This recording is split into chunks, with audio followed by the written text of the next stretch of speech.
அப்ப ராமலிங்க சுவாமிகள் சொன்ன கொள்கையில எதுவுமே இல்லாத வெறும் அதிகாரத்தையும் பண்டையும் வச்சுட்டு ஒரு வேலையை செஞ்சுட்டுன்னா எப்படி செய்ய முடியும்? அதை எப்படி செய்ய முடியும்? அப்ப அங்க ராமலிங்க சுவாமிகள் அனுமதி எப்படி கிடைக்கும்?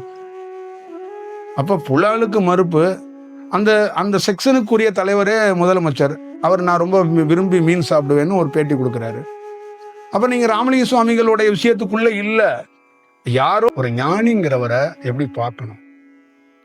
ஒரு ஞானிங்கிறவரை பரிதாபமா பார்க்க கூடாது. ஒரு கோயிலுங்கிறது இருட்டா இருக்கு, நான் ஒரு லைட்டை போட்டு வச்சுறேன் அப்படின்லாம் பண்றது இல்லை. கோயில் இருட்டா இருக்கும், பகலா இருக்கும். இருட்டுங்கிறதும் கடவுள் தான், பகலுங்கிறதும் ஞானி உதவுவார். முதல்ல அறிமுகம், முதல்ல ஒரு அனுமதி எங்க கிடைக்கப்படணும்னா அந்த ஞானிகிட்ட இருந்து கிடைக்கப்படணும். அதுதான் உயர்ந்த செயல். நீங்க ஒரு வேலையை செய்யறீங்கன்னா மறுப்போ இல்ல ஏதோ ஒன்னாச்சும் அதை கடைப்பிடிச்சவங்களா இருந்தா தானே அதை செய்யவே முடியும். அப்பதானே அவர் ஏற்றுக்கொள்வாரு. ராமலிங்க சுவாமிகள் என்ன பாவப்பட்டு அங்க எதுவும் ரொம்ப காட்டுக்குள்ள, வறண்ட காட்டுக்குள்ள படுத்து கிடக்குறாரா என்ன? அவர் இன்னைக்கும் உயிரோட, உயிர் சக்தியோட